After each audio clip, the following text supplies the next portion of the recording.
funny. You and I have talked many times on the phone, but this is the first time I think we've ever gone on video together. And it's the first time you're on my podcast. So historic day today. It is. We are making history and I'm loving it. Yes, yes, yes. So we're going to just jump right in, if you don't mind, Lauren. That's Lauren Pappas. I've known her for many years, 8 or 9 years, a long time. Been out there in the just general health space and fitness. She is Lauren Fit DJ over on Instagram. Go check her out. Lots of great content there. She's a health coach, a DJ. Before the pandemic, you were a DJ. You still have DJ in the blood and you desperately want to work, but that's kind of dried up because of the pandemic. Personal trainer. You love to travel. That's also kind of on hold, I'm sure. Lover of life, you say here. That's kind of cool. You recently rebranded yourself as My Nutrient Rich Life, which you have a podcast by that name. It's also your health coaching business. So welcome officially to the show. Thank you so much for the wonderful, warm introduction. And I have admired you for years. You know that, but just to let your viewers know, you were the first person that I ever listened to and read books from in the keto space, and listened, to your podcast.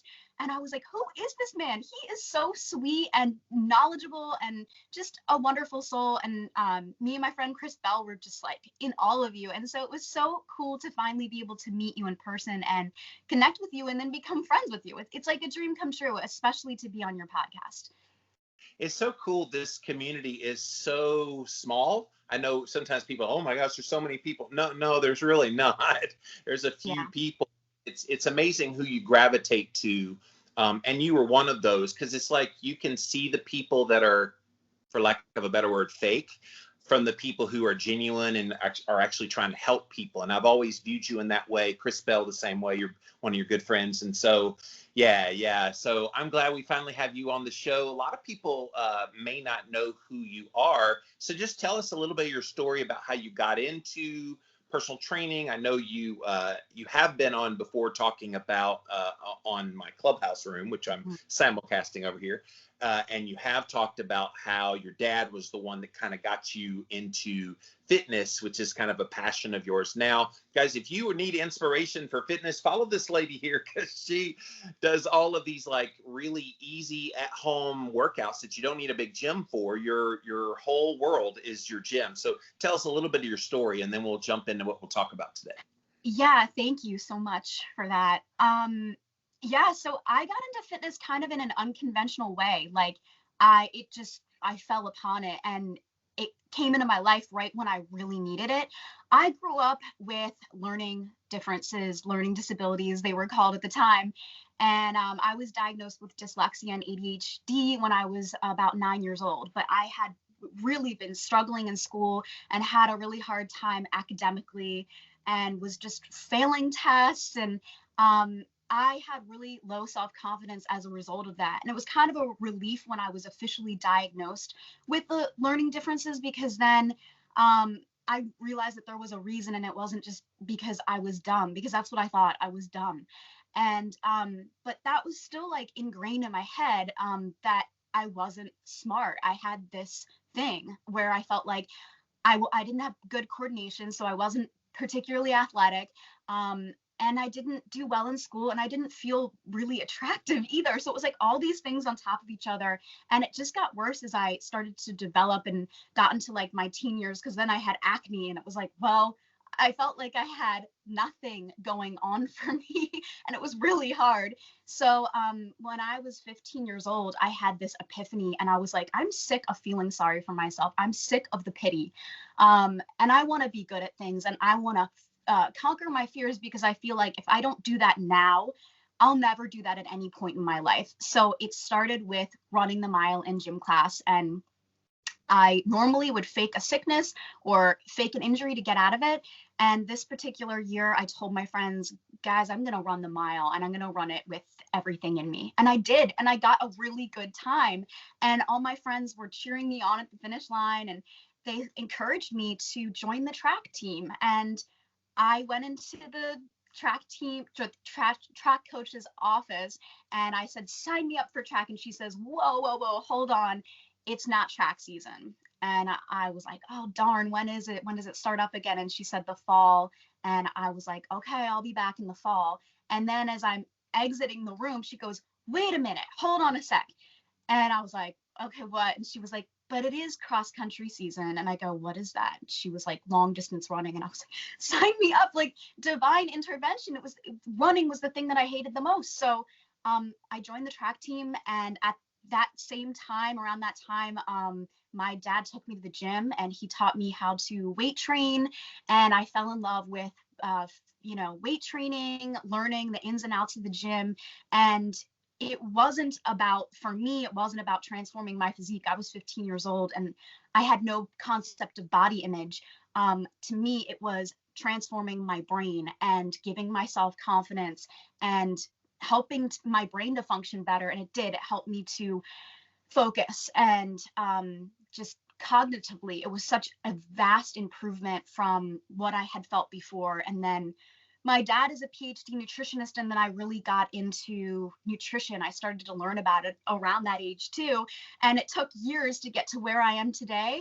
But, in a nutshell, that's how I got introduced into the world of fitness and health and, my dad's influence and just watching what he ate and what my parents would make us meals, what they would consist of, and that all just sunk in. And it's been a long journey, but I'm so happy to be here today where I'm at. Well, and you took it and ran with it. A lot of people, they get inspired, but then they don't do anything with it. You became a fitness coach, a fitness model, a nutrition coach, a health coach. Like you're doing it. You're living the dream. And with the pandemic, we mentioned last year, you're a DJ by trade, but you also have health coaching. It's kind of forced your hand to be a little more proactive in the health coaching than you have been before. So that's why you created My New Rich Life. In fact, let me click on the Instagram page so they can see that one as well. Yeah. It's pretty fine, guys. Go look that up, My Nutrient Rich Life, where you have not just the coaching, but you have YouTube videos and a podcast. Like you speak, I can tell you have media experience, and I know you do as your friend. But like it's cool. We need more people and voices out here. I've been doing this 17 years, but there's a lot of people that are coming into this that are good right away, and you definitely fall in that category.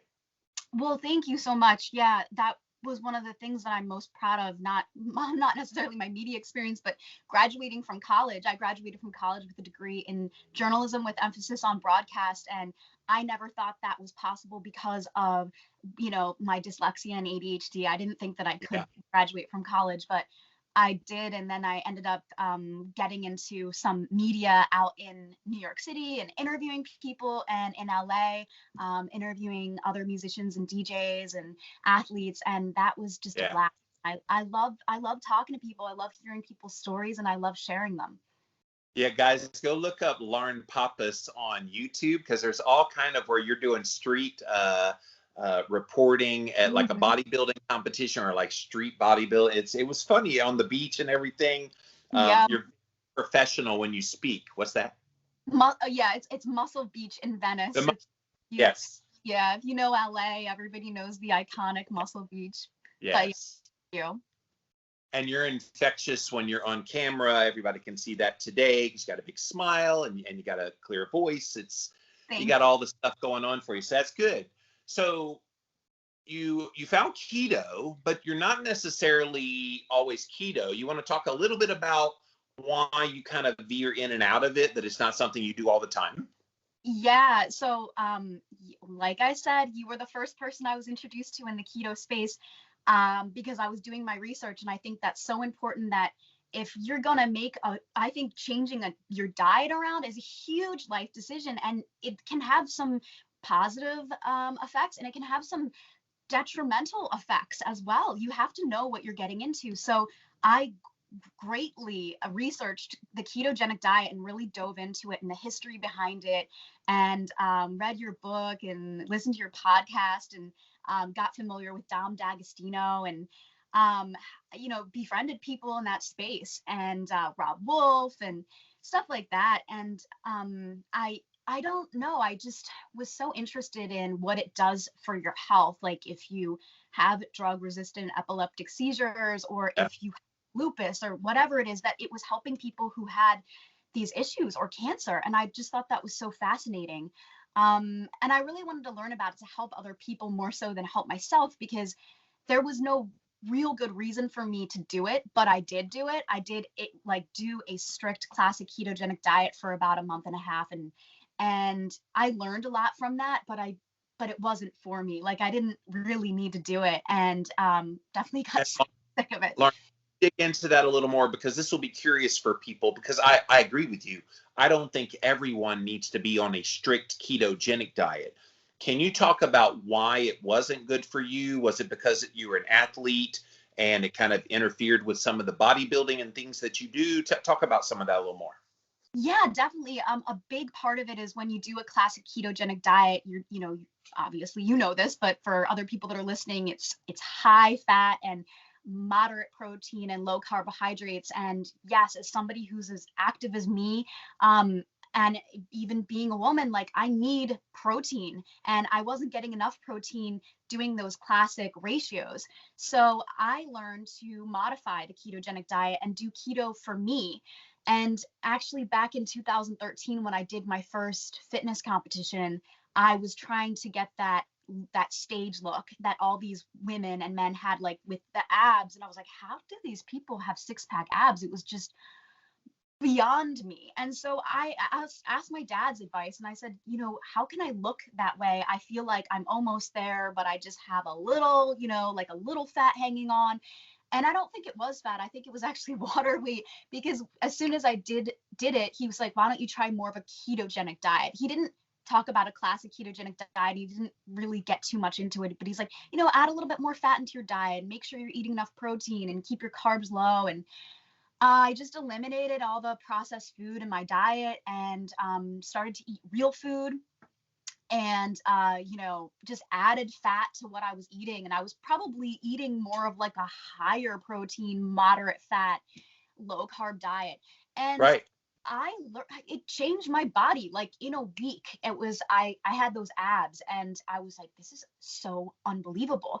And so I sort of realized that I could always go back to that at any point in time if I wanted to have that look, like if I was prepping for a shoot, or something on TV or whatever it was, and I wanted to look my best. And that it wasn't hard, like, it wasn't like, oh, my sacrifices with my food. It was like, I feel the best that I've ever felt in my entire life. I have so much energy.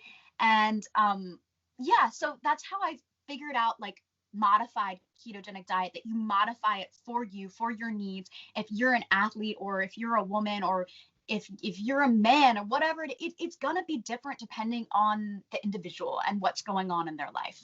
And this is one of the problems that I've seen being in this game for so long. I see people labeling keto and ketogenic as a diet. It's never been a diet. It's a metabolic state. And so if you're eating in such a way that still puts you in that metabolic state, that's keto for you. So when you bumped up the protein, which I think is a good idea for a lot of people to eat more protein, a little more protein than they do, and then moderate the fat somewhat, and then keep the carbs low, that could still be ketogenic. Now, did you ever test your ketones in the midst of that, or what? Yeah, I was really big into measuring my ketones. At first, it started with, peeing on a stick, and that works for, like the first month or month and a half, and then you're not going to get those as accurate of a results. So then you need to move on to other things. I tried one of the breathalyzers, and I thought that those were annoying. I didn't like that. I felt like there was a lot of issues with, like, getting accurate readings. And then I dove into testing my ketones, yeah, with, through blood, But thermometer. And I really like that. I really enjoyed that. I'm like a science, like, geek. I love biohacking, and so I love yeah, seeing how your body's reacting and getting those, like, instantaneous results. And I don't think that people should be hung up or fixated on that, because, like, when was the last time I measured my ketones? I can't even remember. Like, it's not something I do anymore. But I think that it can be a great tool in the beginning if you're starting from if you're going from like a standard American diet to, going to more of a keto diet or low carb, to understanding how much, carbohydrates you can get away with eating and still being in ketosis. But I also don't think that's the end all be all. Like, you can still be burning fat and not be in ketosis. So you Yeah. can't be obsessed with that. Yeah, the chasing ketones thing never made sense to me either. And not that I think pursuing that at the beginning, as you stated, is a bad idea, because you're generally going to have those higher levels. I've done this a very long time. I barely see like 0.5, 0.6 some days, but I know just based on how I feel, my brain tells me, like the way my brain functions at 49 years old, I'm like, I could run circles around late teen, early 20s in college. Like, I sometimes wish I need to go back to college, because I know I would just be like Yeah. so cognitively there, compared to before. And so it's those little things that you just notice. Tell us about some of the things you notice that tell you you're living healthy, even if it doesn't show up on a ketone meter. For sure. And I'm glad that you brought that up, just listening to your body, because I'm all about, just being intuitive and being in tune with when you eat something, how it makes you feel, um, or how a person makes you feel, or whatever. Like, you always got to listen to your gut. But yeah, I think that there were definitely like really like signs that were just jumping out at me, like my cognition. Obviously, that's a huge thing for me, having the issues that I have, the dyslexia and ADHD. I'm always trying to figure out how to make my brain function better. And I noticed that my cognition was just like on fire, that I was able to, for the first time, like read something and then memorize it and be able to like tell my friend, like, hey, like I'd like summarize something that I just read. And I'd never been able to do that growing up. So my memory was so much sharper, and I had endless amounts of energy, especially when I'm training for this competition where you're working out a lot of hours and a week, and you're, on top of that, I had my career, and I wasn't exhausted. I just was like, this is crazy. It's, midnight, and I still have so much more energy. I could just keep on going. It was like I took a magic pill or something that made me, I don't know, just like unstoppable. I had, obviously one thing that I noticed was the water weight. So like I noticed when I go low carb that all of a sudden I can see my abs, and I don't have this little extra layer of whatever it is. Like, you just feel like, oh, is that like fat or something? But it's not. It's just like water weight. Um, yeah, I felt like my mood had improved. I was just a happier person to be around, more balanced mentally. So yeah, those sorts of things. And I also felt like I performed better in the gym too. Like, because I had more energy. And it just improved my self-confidence all around because of all those things. Well, the energy thing doesn't surprise me. A lot of people, they don't realize when you're a sugar burner, you have about 2,000 calories worth of energy stored in your glycogen. That once that's used up, you have to refuel or you'll crash and bonk, especially in the context of running. But if you are fat adapted, you have upwards of 80 to 100,000 calories worth of energy. This is why people that go keto, they kind of have that kind of burst of energy suddenly that they've never noticed before, and they can go many hours without eating. Do you employ any intermittent fasting? Yeah, that was something that I forgot to mention. Was I was amazed by the fact that I could go for hours without eating. I was used to be eating 3 meals a day and then sometimes having snacks. And in high school, it was a nightmare. I felt like I was constantly hungry because I was eating, mainly carbs at that point. And it was miserable. I was like, I just ate an hour ago and I'm starving and I'm hangry.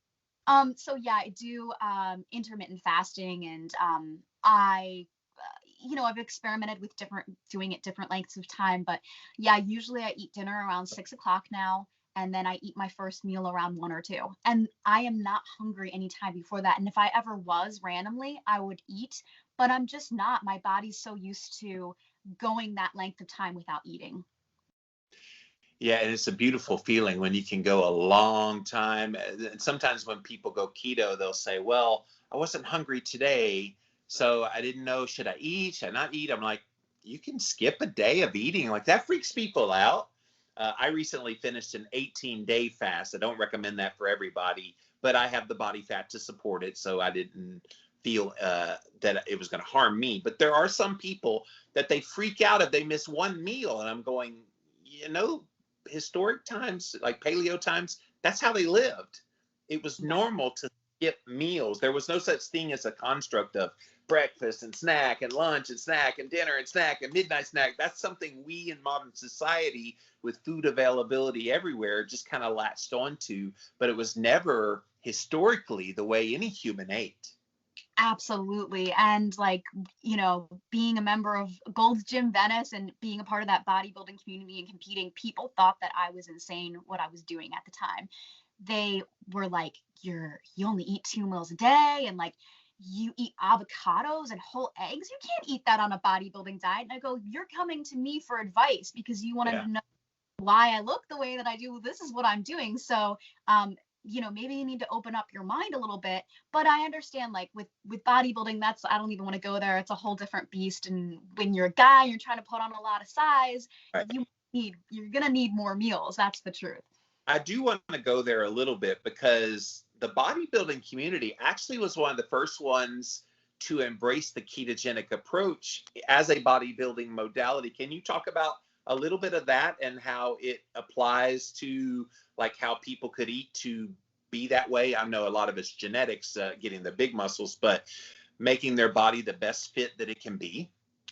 Yeah, I mean, for me, I'm such a huge advocate of that, because it was like, I decided to do different things. I did like 3 competitions. So my first one, I did a modified ketogenic diet. And then the second one, I decided to try more of a typical bodybuilding diet. And it went against everything that I was taught growing up, because my dad always taught me how healthy fat was and always encouraged me to eat a lot of fat. Cut it down. Yeah. And so I had low fat. I was eating like 6 meals a day. And it was a miserable nightmare. I mean, I was starving all the time. I had no energy, and I actually wasn't seeing the results that I wanted. So for me, it didn't work out well.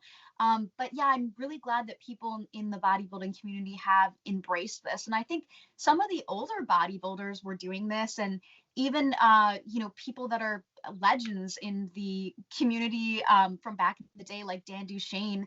I think he was more in tune with going ketogenic diet and carnivore diet and those types of things. But it just seems like, I don't know, more recently that people got into the whole typical gotta eat 6 meals a day, bro, and gotta carry around my jabroni jug with my water and like all these things. And like, hey, it does definitely work for some people, but I think that you really need to open up your mind, because there might be other things that you can do and get the same results. So you mentioned the carnivore diet. I know one of your best friends is Chris Bell, and he eats a carnivore diet. What are your thoughts on it? Do you think it's something people can try? And is there any contraindication for women? I think that it is extreme. And I think that if you are in a situation where, you're having health issues or you have an extreme amount of weight to lose, that it's a really good option. I decided to try it, and I did it for like 2 or 3 days, and I had explosive diarrhea, like nonstop. Sorry, I know that's goodbye, but it was awful. And I was like, why the hell am I doing this? Like, I don't need to do this. I'm not trying to lose weight. I'm not trying to, help any specific issue that I'm having. Because you're a hacking nerd, that's why. Yeah, exactly. I just wanted to experiment and say that I did it. But I know people that have had a lot of success doing it. But I think that, you can reset yourself like metabolically, or it can be a great way to like let go. Like if you're used to eating a standard American diet and all these processed foods, it's going to simplify things for you, and you are going to see results. You're going to lose a lot of weight. The biggest mistake that I made, and why I had, diarrhea, is because I wasn't supplementing with electrolytes, which was, such an amateur mistake. But that's one of the biggest things, is like, I think why people fail or why people stop doing ketogenic diet or carnivore diet is because you need to be supplementing with electrolytes, because you're gonna get keto flu and you're not gonna feel good and you're gonna feel spacey and weird. Oh, you have like lines of I elements. all the time. Oh, it's salt. That's I'm awesome. snorting the salt. I'm That's what it looks like. That's hilarious. Oh my goodness. But yeah, I mean, I'm a you're gonna big get me in trouble, Lauren. You're gonna get me in trouble, Lauren. People want to think I'm snorting salt. oh my God, that's so funny. I mean, I'm used to it like with bodybuilding, like when you're carrying around these big bags of white protein powder or, quarantine or whatever it is, and the people at the TSA when you're at the airport are like, what is this? Are you a drug mule? Like, what are you doing? Or creatine, yeah. Exactly. Um, so yeah, I don't even remember oh yeah, we were talking about electrolytes and salt, but Right. yeah, I'm a fan of Element. I take it every single day. And actually I had been eating more carbs than normally. And then one day I decided not to, probably for like 2 days. And then I started to feel really weird and spacey. And I said to my sister, I was like, I don't know what's going on. I don't know if it's my allergies, but I'm feeling very strange right now, like slight headache and really spaced out. And then I was like, oh my God, it's because I've been eating low carb and I haven't taken my electrolytes. So please, if you decide to do a low carb diet, you got to supplement with those electrolytes. Well, and think about carnivore is a no carb diet. So it actually speeds that process up of the dumping of the glycogen stores, which has the electrolytes in there. Yes, the sugar, but the electrolytes. And so hydration and proper electrolyte supplementation is so critical. Yeah, I mean, there's so many things. Definitely, when you're doing a ketogenic diet, you have to be properly hydrating because your body is, depleting all of this water so rapidly, and yeah. I think people forget these things, and they're so important. And again, it's going to be your key to success, and why you continue to do it, or why you have a bad experience with it. It's why they need a coach to help walk them through it. I get people all the time asking about coach. I'm like, I have no training in it. I have the knowledge, but I'd rather send them to somebody like Lauren Pappas who can properly help them. So you do have this new company that you created, My Nutrient Rich Life. Love the name, by the way, because it doesn't say keto, doesn't really say any diet. Nutrient rich. I think everybody wants to have a nutrient rich diet, nutrient rich relationships, nutrient rich exercise, all the things. So it's a very good branding. Good job. And you and I talked about it when you were developing. I'm like, ooh, I like that. Really good. Go. So talk about that a little bit. Yeah, I definitely take a holistic approach when it comes to health. That's how I grew up with my father's influence and him, being a nutritionist and just being really immersed in that world. And so it's just sort of how I grew up. And I realized, like seeing friends and coaching people throughout the years or training clients, I realized that, they were missing some of those elements that I just grew up with.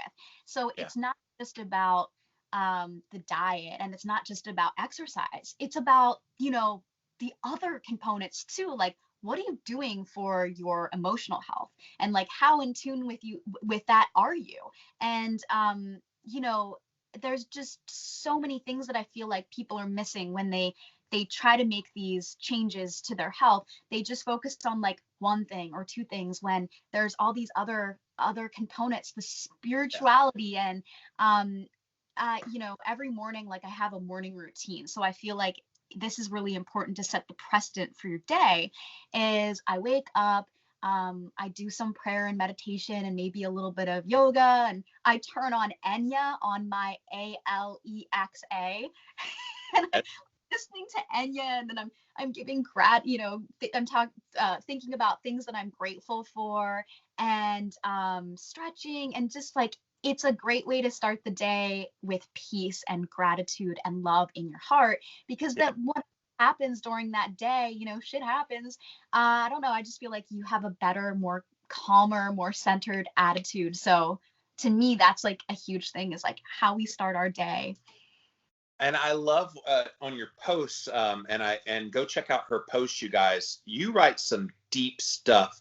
I was reading your latest one here just yesterday about how you treat your body and self with the utmost love and respect for optimal function, quality, and longevity. It means nourishing and fueling your body with nutrient-rich foods, movement, weight-bearing exercises, quality sleep, vitamin D. Like you're encouraging while teaching at the same time, and you're living by example.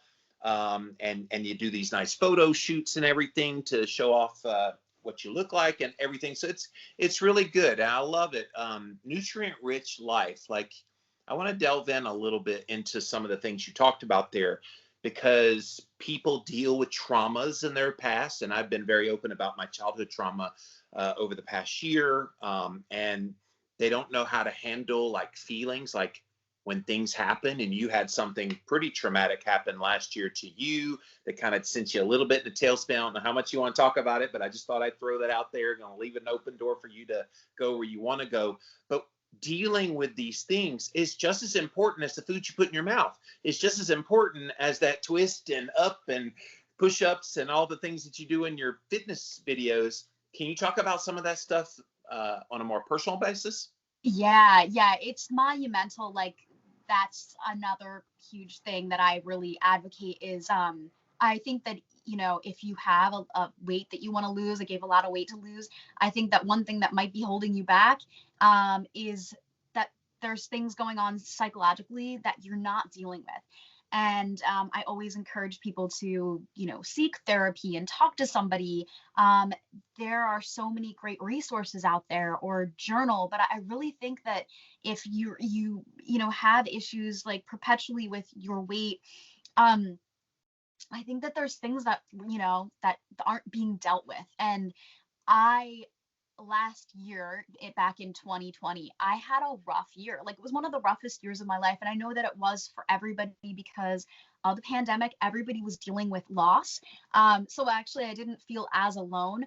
But I lost 2 dogs, just a couple months apart. And then I lost 2 people in my life that I was very close with. They both died. And then I was engaged and we broke up. And that was devastating to me. It was so hard on me emotionally. Obviously, I was in love with this person, and it just didn't work out. And I'm grateful for all the, wonderful things that we shared together, but it just wasn't meant to be. But it still doesn't mean that it's an easy process of healing. And Yeah. the first month, I think I was in shock. And I was just, seeing the world through rose-colored glasses. I don't even know how I was doing that. I guess it was like a protection mechanism from, that my brain was, so I didn't feel so much pain. But the second month, it hit me really hard. And I was on the East Coast, and I was like, I need to get away. Like, I need to get out of here and deal with this. So I went up to Northern California, and it was like the healing process begun. And I spent time with some good friends and some family up there. And I spent a lot of alone time, just with myself and dealing with things. But there was, it was just such a process. There's so many things that I did in order to let go of this and be in the place that I am today. But really, I fell back on all the tools that I use every day, like my fitness and eating healthy. And I really treated myself like as if I had a baby or a child. I was eating the healthiest that I've ever eaten. I didn't want to introduce anything bad into my body because I knew that had a lot of stress on my body. I didn't want to introduce any more stress. I was doing a lot of meditation and yoga, and just really treating myself as kindly as I possibly could, because I knew I was, going through a lot. So Yeah. I definitely understand what it's like to have like emotional baggage that you're dealing with. And really, for like the first time in my life, I Yeah. felt that way. So I get it. And I tell you, and I was there through that whole process. I know kind of more of the details than you shared. So thank you for sharing what you did. That's a lot more than I thought you were going to share. But like, I love the take-home message that you're leaving here for my listeners today is deal with it. Don't sweep it under the rug. You know how many years of my life I swept things under the rug thinking, oh, they're under there, they're gone. They're not gone. They're just having to be delayed till later. But then later, because you keep sweeping stuff under the rug, it keeps getting bigger and bigger and bigger. So that by the time you try to clean it up, you're just like, oh my God, look at this mess. Yeah. And so I love that you dealt with it, and you are in a much better place today than you were last year when this all went down. So I'm happy about that. I'm glad. And you've been an encouragement to me. Watching how you went through that whole experience helped me with something I was dealing with in my life. And so this is the beautiful thing about talking about these things openly. People feel all alone. I'm sure when that happened, you felt all alone. You're like, oh my gosh, I'm the only one in the world. Not cognizantly, you knew other people went through this, but at that moment, it just felt like the world was closing in on Lauren, and Mhm. Lauren needed to do something. And when you got over the shock, you got into the, oh my God, what am I going to do now? And then you were able to do a lot of these kind of mentally working through it. So kudos to you, because I know how difficult that is. I've been down that journey myself. Yeah, yes, definitely. It will come back to bite you in the bum if Yeah. you don't deal with it. You have to go through all the emotions and all the feelings, and surround yourself with supportive, loving people, and find things that are comforting to you that are going to better your life, like health and fitness and spending time in the sun and going for nature walks, and just doing everything that'll make you feel better. Like, you don't want to go and do something that's like, go like drink or something. Like, I made sure that I didn't have any alcohol until I dealt with it, because I was like, I don't like drinking really ever, but also I don't want to, if I drank, I know that it would make me emotional and it would put me in a bad place. So, or just like eating bad foods, because then you might, I don't know, start eating bad foods every day because you just like, Yeah. I just wanted to do everything to try to make myself feel the best. Well, and that's knowing yourself, Lauren. This is cool what you're explaining here.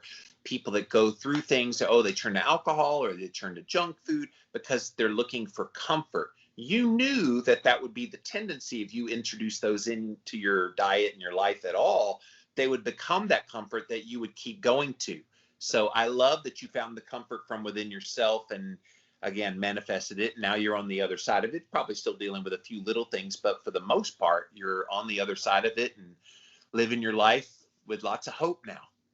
Yeah, absolutely. It feels good, to be able to push through, and it makes you stronger and it makes you wiser. And you also have to focus on, when a relationship ends, like the positive things. Like, you have to let go. You can't dwell on, what went wrong, or that you're mad at this person for that, or that will eat you alive. And you want to make room for new love in your life, and for happiness. And there's this quote, and it's I found it the other day, and I was like, oh, I want to say this on your show. And it's from this 13th century poet, and his name, I'm gonna butcher his name, but I think it's like Rumi or something. And he goes, life is a balance of holding on and letting go. Life is a balance of holding on and letting go. And that just really resonated with me so much, because it's true. It's like, I don't know, to me, I interpret it as like, hold on to the things that, that are going to make you better, like the things that empower you and the things that you learn from, and then like let go of the little junk that, Yeah. makes you feel bad, and brings you down and puts you in a bad place. Yeah, hold on to those things that ground you. Like I think often about the things that matter to me are my integrity, and that I'm loyal, and just lots of qualities I could describe. But those are the things that ground me. It's like I don't care what happens in my life. Those are the things that are my core. And so you found those things. And I love that imagery of holding on to those things, but then letting go of all the rest of that shit. Let's just put it in that many terms. Totally. Yeah. So you have a podcast now. Again, it's the same branding, My Nutrient Rich Life. What do you do on that podcast? Yeah, so I just started that podcast, and I'm so excited. I don't know, I just feel like in that type of medium that I can really open up more, and I'm more comfortable with like spilling my guts, and I really want to help people by sharing the experiences that I have in my life, with other people who might be going through the same things because of what went on with me last year, of like feeling so alone and feeling isolated in the grief that I was dealing with. And I just realized that the people out there like yourself that open up about their personal issues, you help so many people, because then people don't feel alone, and they know that there's other people dealing with the same things.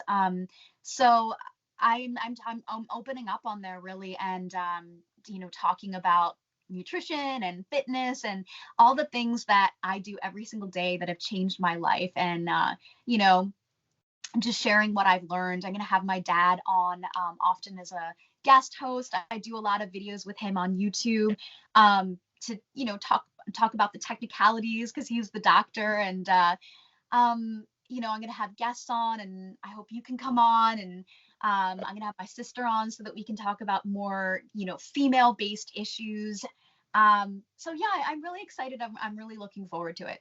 Well, I can't talk about periods and menstruation. Actually, I talk about it comfortably now, almost too comfortably now, because of what I do talking to doctors, and they just talk, and it doesn't bother me anymore. But that's good. I mean, I think those things have a stigma for some reason. yeah, A lot of guys are like weird about them, and it's like, no, like I'm a woman. I bleed every month. Like, you know, deal with it. it is what it is, and it's natural, and God gave you that. And if you didn't have that, we couldn't keep mankind going. So exactly, it's why we're here today. All right. So if somebody wanted to hire you as a coach, how do they go about doing that? Yeah, you can visit my website, mynutrientrichlife.com, and you can send me an email on there. Another thing that I do on my website that's really unique is troubleshooting. So I troubleshoot people's nutrition, or I can troubleshoot your fitness plan. If you're not seeing the results that you want and you're having a difficult time, I can go in and I can analyze what you're doing and make little changes and little tweaks.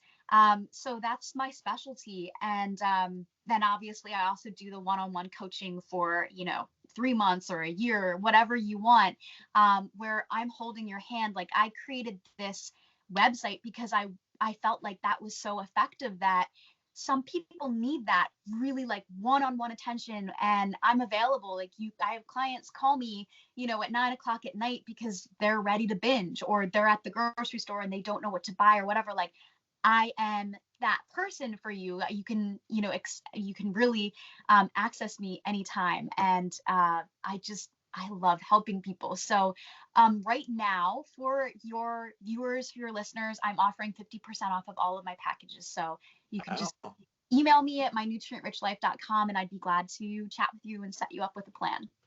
So they just mentioned that they heard you on my podcast, and they get that as that. Okay. Yep. Let's see, Lauren, 2 a.m. I'm about to binge. And I stay up, so you know, it's the DJ. Yeah, you are a night owl. See, I'm an early bird, and then I get up early, and about the time I get up is when you're going to sleep. That's what's so fun. I've been working on it. It's so hard because it's ingrained in me over all these years, but yeah. I'm getting better. Well, and you were a West Coaster for many years, living out in the LA area, and so now you're on the East Coast. So your body's kind of West Coast feeling. It is. Oh, there's a lot of things going on, but yeah, I am like still in LA in my body. Hey, whatever. Well, a lot of your DJ gigs probably went late into the night, so you were used to staying up late for those. And yes. Yeah.